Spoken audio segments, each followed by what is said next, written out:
Hello everyone, welcome back to our YouTube channel base builder Gaurav Wadhwa.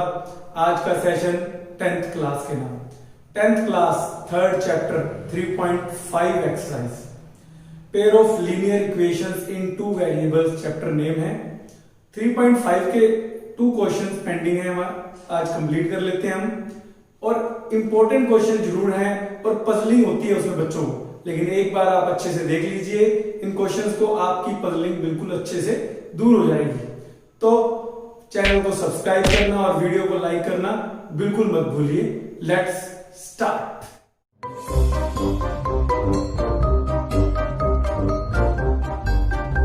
Pair of linear equations in two variables, fourth question 3.5 exercise, fourth question का fourth part. तो क्या है question? Places A and B are 100 kilometre apart on a highway. One car start from A and another from B। A और B से start हो रही है car, एक कार A पे है, एक कार B पे है। If the car travel in the same direction at different speeds, अगर सेम डायरेक्शन में चले डिफरेंट स्पीड से, दोनों की स्पीड डिफरेंट है, दे मीट इन 5 आवर्स, तो वो 5 घंटे में मिल जाते हैं।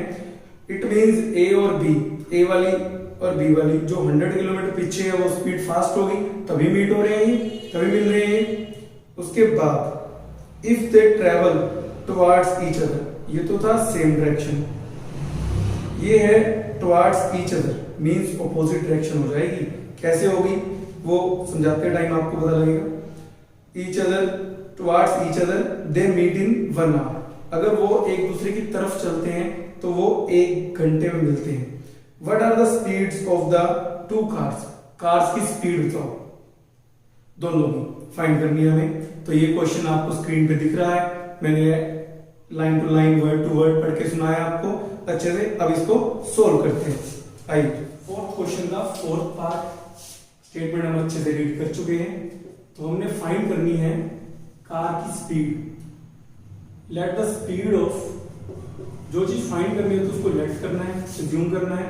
Speed of car eight point A, x kilometre per hour. Let speed of car eight B, y kilometre per hour. Statement के अकॉर्डिंग एक कार A पॉइंट पे है, एक कार B पॉइंट पे है, तो उसमें गैप है 100 किलोमीटर का। जब भी कभी डिस्टेंस वाला स्पीड वाला काम आ जाए तो मोस्टली क्या सब में ये लगता है, speed is equal to distance by time. आपको ये फॉर्मूला माइंड रखना चाहिए। तो ये फॉर्मूला किसी भी में लगता है, स्पीड वे में भी लग सकता है, डिस्टेंस वे में भी और टाइम में। इसमें ये लगेगा डिस्टेंस वे में, इजीएस्ट वे है distance way, time into speed into time. क्यों डिस्टेंस में मिला है? आइए जरा, अकॉर्डिंग टू स्टेटमेंट कहता अगर ये अब ये लाइन भी ड्रॉ किया करो और शो किया करो कि हम कर क्या रहे हैं। अगर वो सेम डायरेक्शन में, ए वाला भी आगे जाएगा, बी वाला यहाँ पे है, ये वाला भी आगे जाएगा, कहीं ना कहीं मिल जाएंगे। They will meet in 5 hours, 5 घंटे में मिल जाते हैं। तो यहाँ पे डिस्टेंस वाला फंडा कैसे यूज कर रहे हैं ये जरा देखते हैं। टाइम वाला भी हो सकता था, लेकिन बेटर हमारा डिस्टेंस वाला ही लगो आप। ए वाला जो पॉइंट है कार है ना, वो सी पे पहुंच गई, बी वाली भी चल रही है, वो सी पे पहुंच गई, तभी तो मिले, कहीं ना कहीं मिले। वो सी पॉइंट कॉमन पॉइंट दे दिया हमने, ये कॉमन पॉइंट है जहां मिल गए। They will meet 5 hours, they will meet in 5 hours. वो कहता है कि ए वाला और बी वाला दोनों चले सेम डायरेक्शन की, देखो मेंशन कर दिया एरो लगा के। ए वाला पहुंच गया सी पे, बी वाला भी पहुंच गया सी पे। अगर ए की स्पीड स्लो हुई तो वो तो मिल ही नहीं सकते कभी। ए की स्पीड फास्ट है, यहां से आपको कंफर्म हो गया। ए वाला सी पे पहुंच गया, बी वाला भी सी पे पहुंच गया, इसका हमें कोई लेना देना नहीं है। ए भी हमारे पास है, a c minus A B क्या हुआ, ए सी माइनस बी सी क्या हुआ, ए बी हुआ। ए सी क्या, distance is equal to speed into time. BC की भी distance, speed into time, AB की भी डिस्टेंस, AB की डिस्टेंस को तो इस तरह मेंशन करने की जरूरत ही नहीं है, गिवन है 100 kilometre. Speed into time, A वाली, A की स्पीड x, टाइम वो 5 आवर्स में मिल रहे हैं, तो 5 घंटे चली हुई तभी तो मिले हैं, दोनों 5 घंटे चले तभी मिले। सेम है, speed into time, speed B वाली y, time 5 hours 100, x minus y is equal to 100 by 5 common ले, 5 उधर जाके डिवाइड हो जाएगा, x माइनस वाई हमारे पास कितना आ जाएगा 20। फर्स्ट इक्वेशन हमारी बन चुकी है। इक्वेशन देखो कितनी इजी है, काम अच्छा है, समझने वाला है, पजलिंग वाला बच्चों को लगता जरूर है, लेकिन एक बार आप अच्छे से इस कंसेप्ट को समझ लीजिए, उसके बाद आपको कोई दिक्कत नहीं आएगी। अब नेक्स्ट इसकी स्टेटमेंट बनाते हैं हम, इक्वेशन बनाते हैं। और कहता अगर वो दोनों एक दूसरे की तरफ चले, मतलब towards each other, opposite direction होगी, ए वाला और बी वाला, वो बीच में नहीं मिलेंगे। कितने आर में मिल रहे हैं, वो कहता है 1 आर में मिल रहे हैं। स्टेटमेंट में आप देख सकते हैं, पीछे जाके थोड़ा 1 आर में मिल रहे हो, तो ए वाला सी पे पहुंच गया, ए सी, बी वाला भी इधर से आ गया सी पे पहुंच गया, a c plus b c is equal to a b. इस बार प्लस कर देंगे, जो दिखता है ना वो होता है a c plus b c is equal to a b, minus नहीं कर सकते। ये कुछ बढ़ रहा था कि a c minus b c, a b हमें गिवन है ना, मेन मकसद हमारा ए बी तक पहुंचना है, ए बी तक हम प्लस करके पहुंचे चाहे माइनस तक पहुंचे, तो इस तरह से। Same here, speed into time, distance का फंड है, स्पीड x, टाइम इस बार 1 आ रहा है, plus speed into time 1 y है इसकी स्पीड, और ए बी 100, टाइम 1 था यहाँ पे, x plus y is equal to 100। Cross multiplication method से आप इसको सोल्व कर सकते हैं। ये 2 इक्वेशन बन चुकी है हमारी। नेक्स्ट पार्ट में मैं आपको क्रॉस मल्टीप्लिकेशन मेथड भी शो कर दूंगा एक बार, तो उम्मीद करता हूं कि अच्छे समझ आ गया भाई। अब नेक्स्ट क्वेश्चन की तरफ चलते हैं। फोर्थ क्वेश्चन का 5th पार्ट है हमारा, the area of rectangle gets reduced by 9 square units. 9 कम हो जाता है एरिया, कब? If length is reduced by 5 units and breadth is increased by 3 units. दोनों लेंथ जो है रिड्यूस हो रही है और ब्रेड्थ इंक्रीज हो रही है।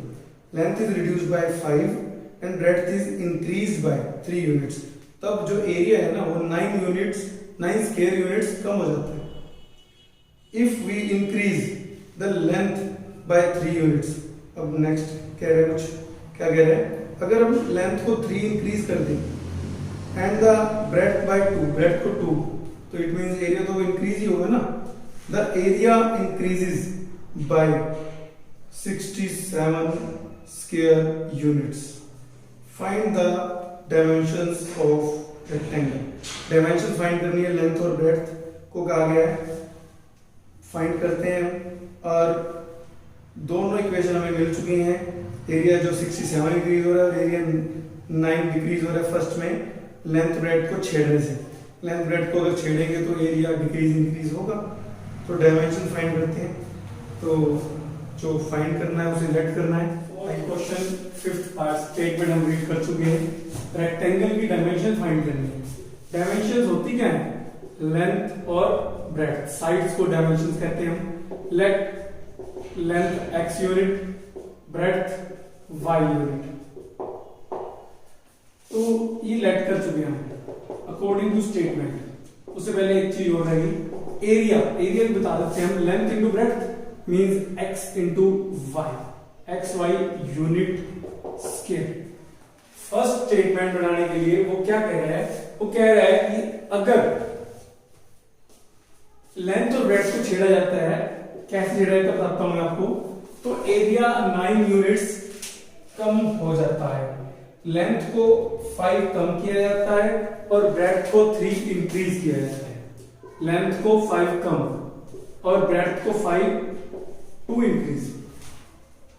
लेंथ 5 डिक्रीज रिड्यूस हो रही है और ब्रेड्थ थ्री इंक्रीज हो रही है। तो ये डिक्रीज इंक्रीज, ये लेंथ अब नई लेंथ ये होगी, ब्रेड्थ ये होगी, तो नया area length into breadth is equal to area of rectangle ये होता है। तो ये बन गया है हमारा। तो नया एरिया क्या है, पहले एरिया था x5, उसमें से 9 कम हो गई, पहले लेंथ थी x, अब उसमें से 5 कम हो गई, पहले ब्रेड्थ थी y, अब 3 इंक्रीज हो गया।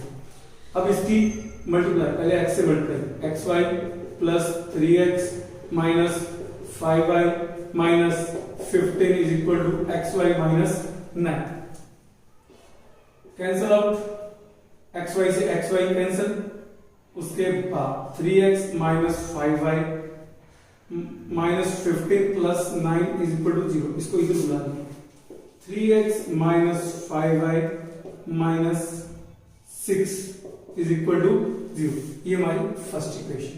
अब सेकंड इक्वेशन भी इसी तरह से बनेगी। क्या है सेकंड इक्वेशन बनाते हैं, उससे पहले a1 3 b1 माइनस 5 y के आगे वाला b1 है, c1 माइनस 6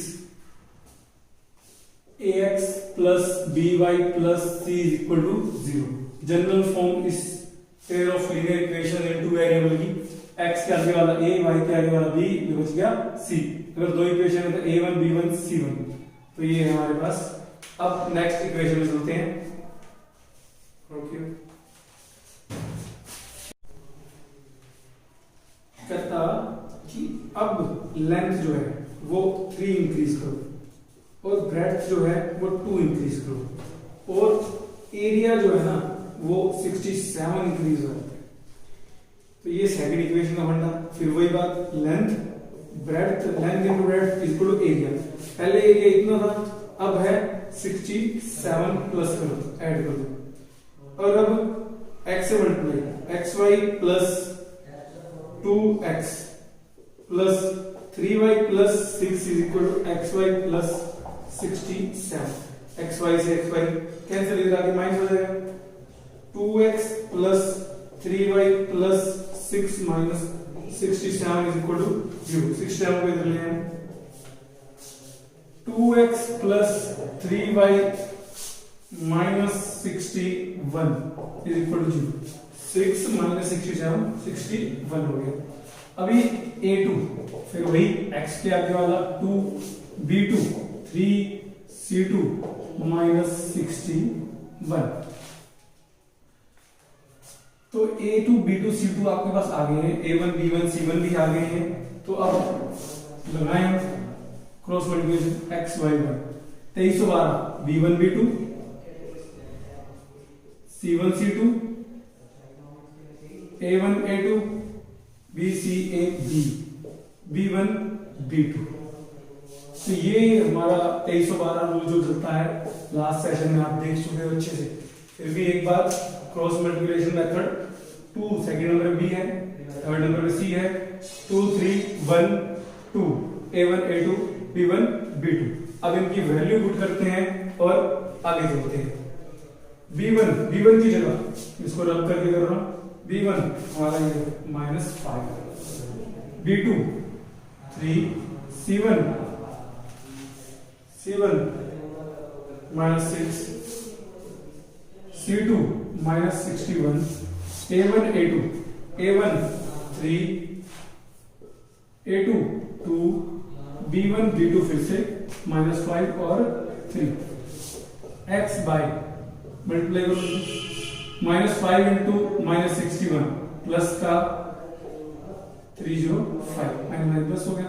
अब आगे माइनस होता है, 3 6 18 प्लस माइनस माइनस का 18, और ये साइन माइनस का है तो ये प्लस हो जाएगा। y बाय में मल्टीप्लाई करो, 6 2 -12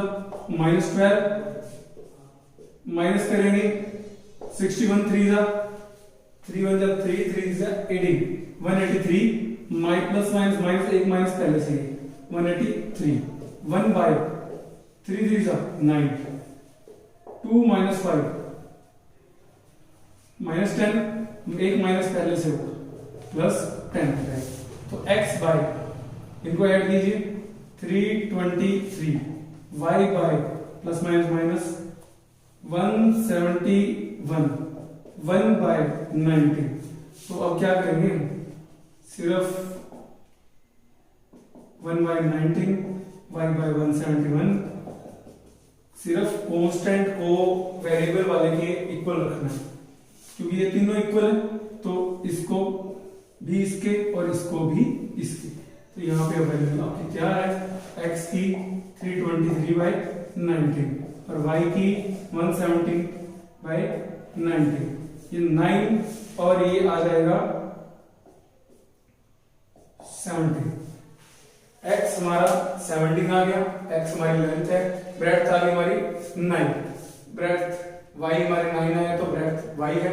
तो डायमेंशंस ये क्रॉस मल्टीप्लिकेशन मेथड के साथ आपको दिखा चुका हूं मैं, और अच्छे से दोनों पार्ट कर लीजिए। 3.5 हमारी कंप्लीट हो चुकी है, और 2 क्वेश्चन जो लास्ट सेशन में आपको दिए थे, आपको बोले थे आज भी दिए जाएंगे, वो फर्स्ट 2 पार्ट्स आप उनको भी अच्छे से सॉल्व कर लीजिएगा, और मिलते हैं next session. Hope you liked our video. For more updates, don't forget to subscribe our channel. Press the bell icon. Video आपको कैसी लगी? Comment down below. Stay home, stay safe. Thanks.